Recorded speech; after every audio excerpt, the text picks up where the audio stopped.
Hi, and welcome to the podcast Making Sense, brought to you by Navy Federal Credit Union. I'm your host, Emily Bigham, and each week I'll be taking your questions to the experts to help you make sense of your money, pun intended. Today on Making Sense, we're talking about fraud, specifically how you can protect your finances and identity from scammers and other fraudsters. Carrie Foran Sepulveda, our fraud and cybersecurity expert, is with me to help unpack this topic. Hi, Carrie. Hey, Emily. So October, Cybersecurity Month. I feel like it's a pretty important topic, especially as we head into the holidays. So just tell me a little bit about your background in fraud and cybersecurity and why this topic is interesting to you.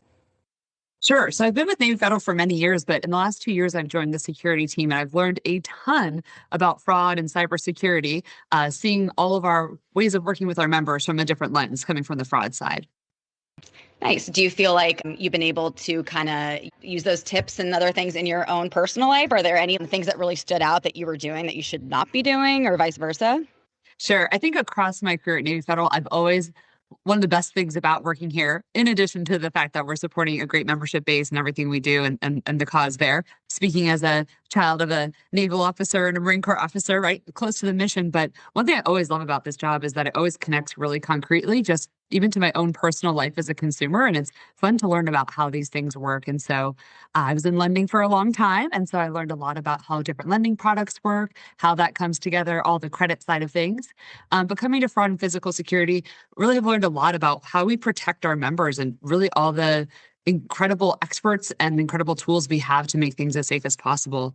I think in terms of tips and things that I've learned that I've used myself as a consumer, I think the biggest one that I really leaned into is using a password manager.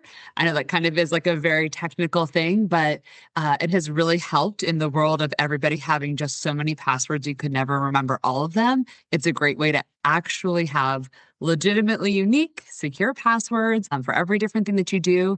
And I think the best part of that is that when it comes to fraud, there's so much you can't control, right? There's data breaches, there's things that are going to happen to us as consumers that nothing we do will stop that from ever happening. But I know when I read about a data breach, even if one of my passwords got compromised through a place I was shopping or from something more serious, but even if it gets compromised, I know it's just one password in one place, and I don't have to worry about my whole identity being vulnerable. So that's one thing that it takes a lot of work to set up.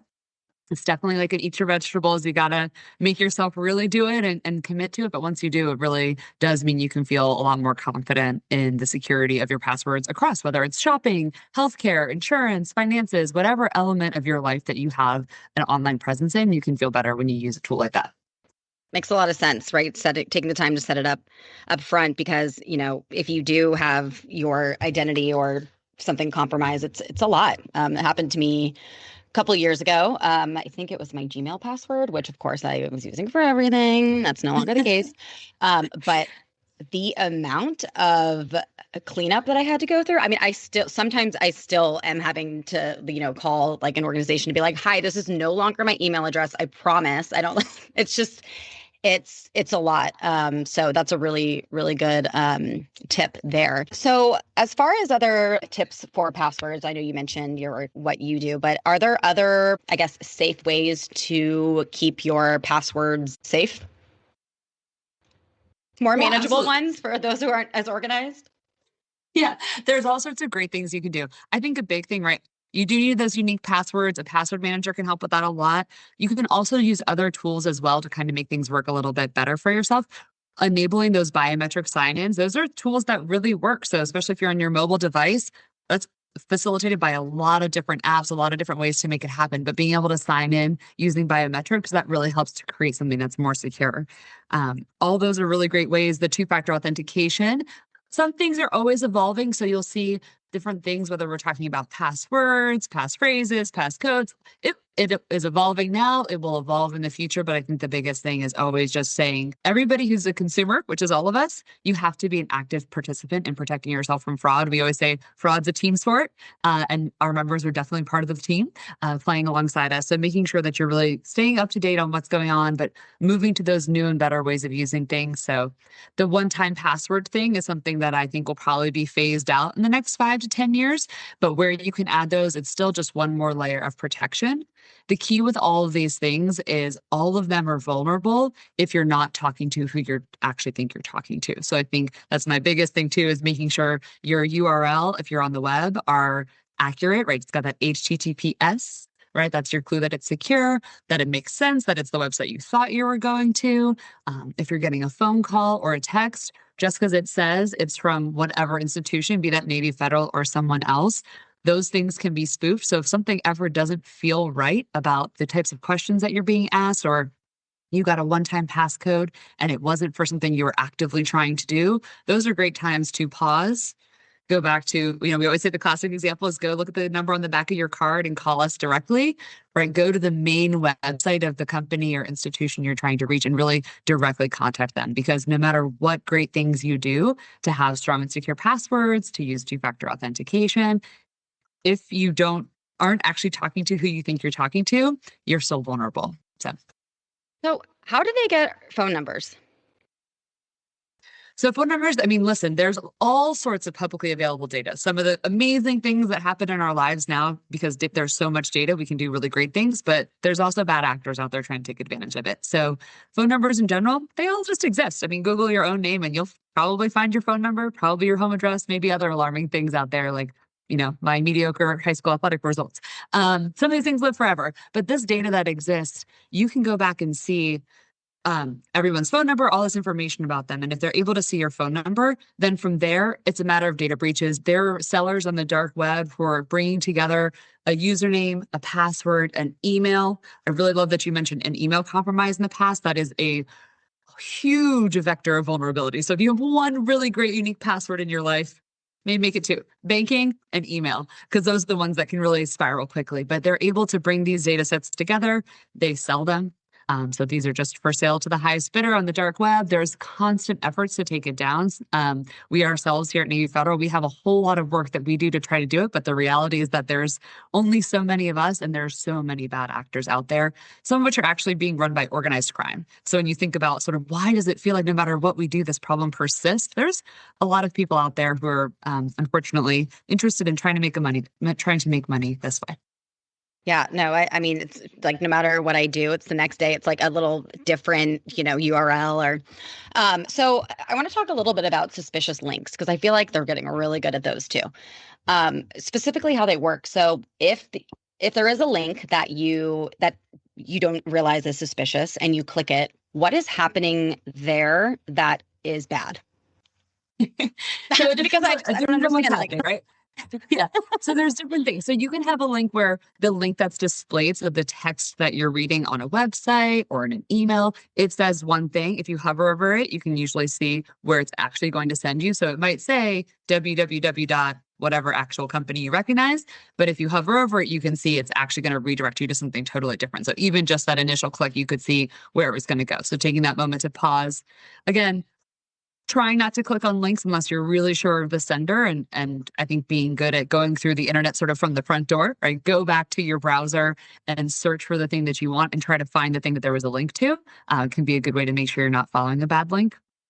Another thing that can happen with bad links is if they are putting up a fake website. So it looks legitimate enough. You click on it, the page you get to looks legitimate enough, but then they can do things like can be embedded images. So when you're clicking, you're actually clicking on something else. It looks like you're logging in to the intended website, but they've embedded basically an interstitial layer. So when you start typing, it looks like you're typing in the box of the actual website, but you're actually typing into an interstitial layer. And so your data can be captured that way.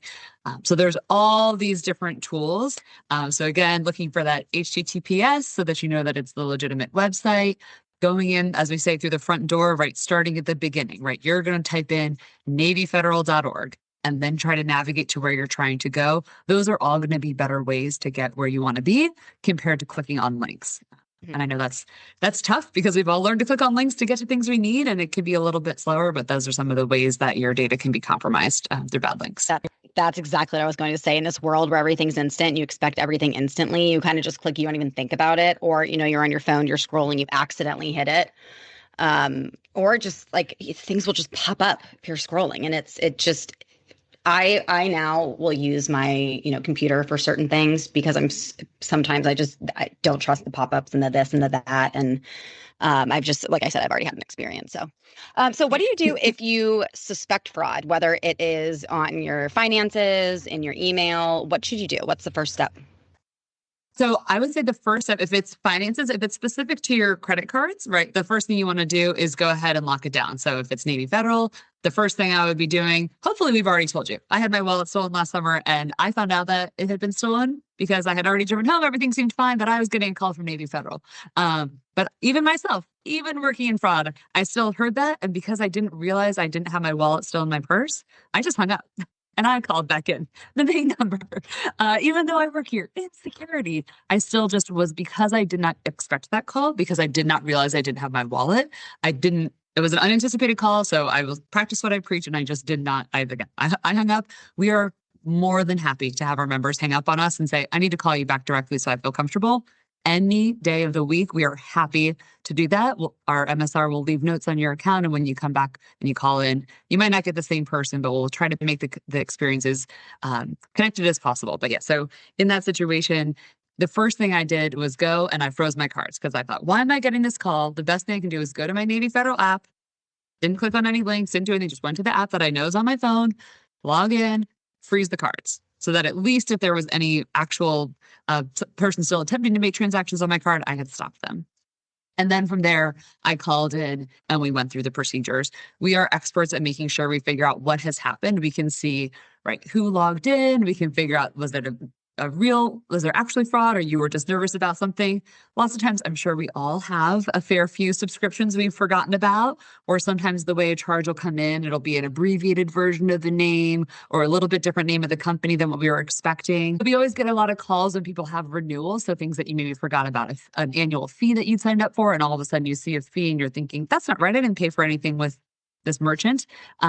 So people will call in. So lots of times we're able to actually figure out, maybe it wasn't fraud. Maybe it was just something you forgot about, in which case we're not going to make you reissue all your cards. We're going to help you figure that out and keep going. So the biggest thing is lock it down, reset a password if you need to, and then contact that company directly so that you can try to reset your account. But that's the biggest thing. If it's a financial institution, those tools where you can freeze cards so you can just stop transactions. If nothing else, I really think sometimes that can help for people to be able to say, I know that no more bad charges are going through. So now I can take a minute and figure out, is this really a problem? Is it not? Or do I need help figuring out the answer to that question and go from there? Mm-hmm. I'm also just really curious about when you're sent, urgent messages about like money or they need personal information. Sometimes it feels like the timing just matches up when I am making some sort of big financial transaction or, there's some sort of contract. Is there any way for fraudsters to know like what you are doing with your financial portfolio and then they can reach out? Or is it just it happens so frequently now that it seems like it's not a coincidence? That's a really good question. So there's definitely some coincidences that are out there, but you'll also see places where people are able to get some information and they'll use that to their advantage. So you might have had a compromise somewhere. You might have posted something on social media that maybe gave a little bit too much away. Even such something like you have a big life event. Did you post about it? Somebody might be able to create a so-called coincidence because they saw something that you yourself shared. So I would definitely keep my social media on private for all those reasons.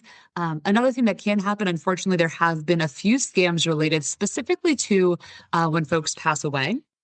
And so it'll be the situation where someone's passed away, there'll be an obituary in the newspaper, sort of a very normal part of life. But the fraudsters will use that to call the grieving family and say, oh, grandma did not turn off her gas bill. You need to do the final payment.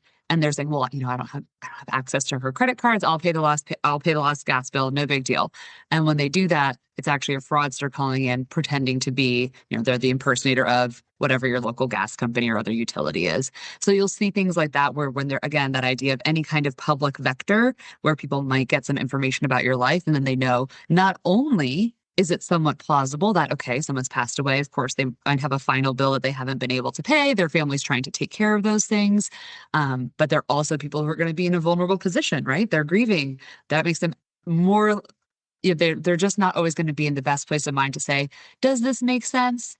Or even to question whether or not their grandmother must have had that already on an auto pay or something like that. So it just kind of creates those opportunities where people have their mind elsewhere, and the fraudsters are not only taking advantage of that vulnerability, they're taking advantage of a specific potential transaction that's going to feel more expected, because once it's expected, we don't question it as much. We all have to live our lives. Some things we have to be able to just do. And so when it feels like it makes sense, it's that much easier for them to take advantage of. And then it's not just that one charge they tricked you into paying. It's all the other charges they're going to try to run up as quickly as they can. Wow. Yeah. So really, take your time as much as possible. So the cybersecurity space, I know that it's changing rapidly. Scammers, fraudsters are always coming up with new ways to try to, take your identity, take your money. How has that changed recently? And is there anything that maybe federal's preparing for down the road that maybe we're like forecasting could happen? Sure. I mean, I think the big thing on everybody's mind is really AI. So there's been a lot of things, right, with the impersonators and some of the trends. It's always just modernizing the same old con that's been working for a long time. It's just different ways of doing it, right?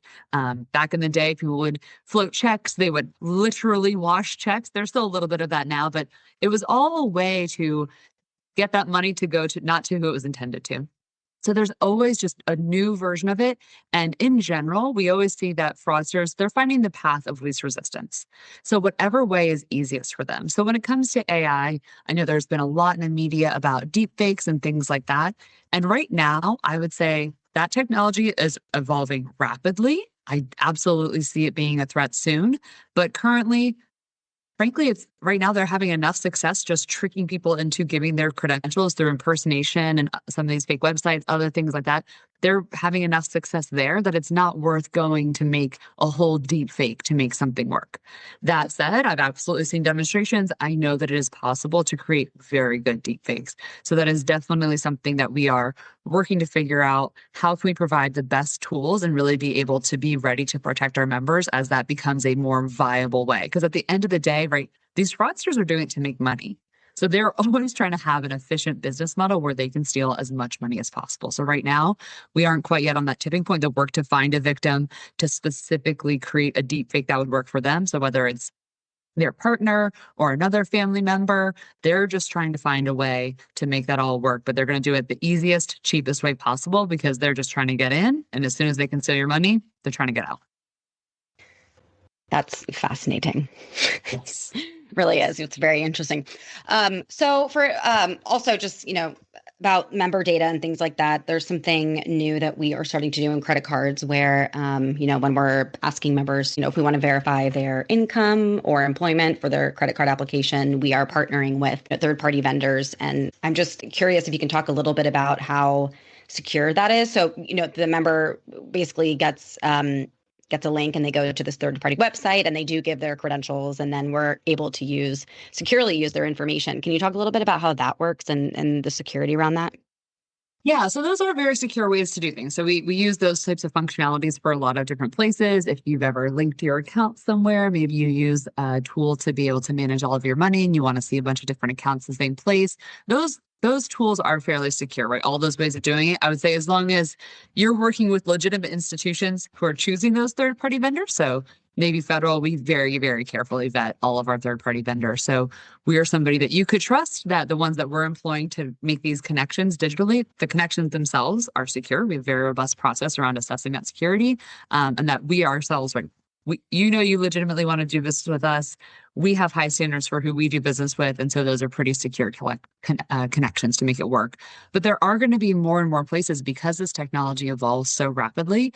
We do use third-party vendors to be able to do things like, we call it step-up authentication. So when we see any signals that could indicate potential fraud, we're going to throw extra steps into processes to make sure that we're really talking to who we're talking to. So that's part of how the world works. And whether you know it or not, it's working on all sorts of things all the time. So no matter where it is that you're using a biometric login like your face, that's all going to be a place where that technology, when that happens, if it doesn't happen every time, it's because that company is looking for other signals. Like I said earlier, there's so much data, and we are trying to use as many tools as we can to make it so that our members can live their lives. They can go about their business, do the financial transactions that you're looking to do without feeling like you're constantly burdened by too much security. But trust that there is a lot of security happening in the background so that we can block unwanted transactions, unwanted logins, all those things. So there's just a lot that's kind of happening constantly behind the scenes to keep everybody as secure as possible. Yes. Well, I really appreciate it. I'm sure all our members appreciate it. Every experience I've had when I've had to call Navy Federal about, a fraud alert, it's always been very fast and very easy. So definitely, thank you guys for all of that. Where can members go to learn more about cybersecurity and protecting their finances from fraud? Yeah, absolutely. We have a ton of resources available on Making Sense. So you're able to see lots of different articles that will give you tips. We were working constantly to update them to make sure as we see new types of scams emerge, new ways that bad actors are getting involved, we're constantly updating those materials to make sure that we've got the right information for our members. That's always up to date and it's going to help you protect yourself. That's great. So is there anything that we haven't talked about, or is there maybe one piece of advice you can give us as we head into the holiday shopping season? Yeah, absolutely. I mean, the holiday shopping season, more financial transactions means the scammers are absolutely out there to try to see if they can get their piece of the action. So I think I'd kind of go back to my initial premise of just reminding everybody that you are an active participant in your own security. So whether that's good passwords, whether that's setting up alerts so that when money moves, and we certainly have opportunities to do it, but being able to see when money moves so that you're aware, and just that idea of anything doesn't feel right, it is always okay to stop the interaction, call back directly, right? Go in that front door and be able to say, I'm going to be an active team player participant. So you can trust that Navy Federal is always safeguarding your data. We are constantly working to protect your accounts and your money. But the more proactive you can be and make sure you have that good security posture across all of your different interactions, the better. That's where you can make sure that your email stays secure, your passwords on other websites stay secure. All those things combined together are what's going to put you in the best position to not fall victim to fraudsters and scammers. Great. Well, thank you, Carrie. This has been so fun. We've had, a lot of great tips and tricks on what to do, but also just really fascinating about cybersecurity in general. So thank you for sharing all that information. And thank you so much for chatting today. Absolutely. Thanks for having me, Emily. Navy Federal Credit Union is federally insured by the National Credit Union Administration. This podcast is intended to provide general information and shouldn't be considered legal, tax, or financial advice.